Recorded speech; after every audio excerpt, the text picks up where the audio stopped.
রাজবাড়ীতে ময়ূর ও বিদেশি মুরগির খামার করে সফল হয়েছেন জাহাঙ্গীর হোসেন নামে এক যুবক। বর্তমানে তার খামারে রয়েছে 90 প্রজাতির 5 শতাধিক মুরগি। প্রতিদিনই দেশের বিভিন্ন এলাকা থেকে তার খামার দেখতে আসছেন খামারি ও নতুন উদ্যোক্তারা। মেহেদী হাসানের তথ্য ছবিতে প্রতিবেদন। রাজবাড়ী জেলার কালুখালী উপজেলার বাংলাদেশ হাট এলাকার খামারি জাহাঙ্গীর হোসেন দারিদ্র্যের কারণে মাত্র সপ্তম শ্রেণী পর্যন্ত পড়াশোনা করতে পারেন।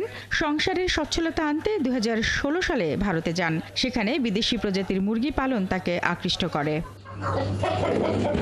কিছুদিন রাজমিস্ত্রির কাজ করে টাকা জমিয়ে মাত্র 4 জোড়া মুরগি নিয়ে দেশে এসে শুরু করেন বিদেশি মুরগির খামার।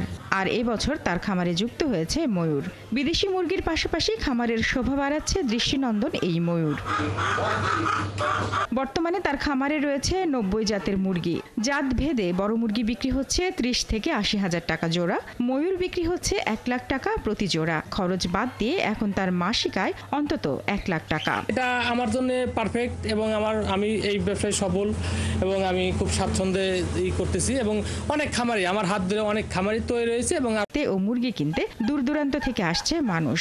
যে পাখিগুলো আসলে সাধারণত আমরা টেলিভিশনের মাধ্যমে দেখে থাকি, সেগুলো আসলে এসে সরাসরি দেখা বা হাত দিয়ে ছোঁয়া, এটার আসলে অনুভূতিটাই অন্যরকম। যারা নতুন তারা এখানে এসে থেকে তার কাছে প্রশিক্ষণ নিতে পারেন। কারণ আমি এখান থেকে প্রশিক্ষণ নিয়ে গেছি। আমার বাসায় অনেক প্রজাতির মুরগি আছে। একটা মুরগির দাম 20,000, 30,000, 70,000, 80,000 টাকা। ভাই সেজন্য আমি আসছি 2টা মুরগি নেওয়ার জন্য। প্রাণী সম্পদ কর্মকর্তারা বলছেন শৌখিন ও বিদেশি মুরগি পালনে জাহাঙ্গীর বাংলাদেশের মধ্যে রোল মডেল। স্বাবলম্বী হয়েছে জাহাঙ্গীর তার ঐকান্তিক প্রচেষ্টায়।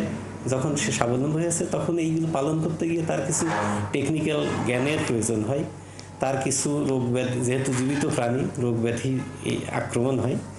তো এইসব বিষয়ে প্রাণী সম্পদ দপ্তরের লোকজন তার পাশে আছে। জাহাঙ্গীর হোসেনের খামারে বর্তমানে ছোট বড় মিলিয়ে মুরগি রয়েছে 5 শতাধিক। শারমিন স্বপ্না, 71।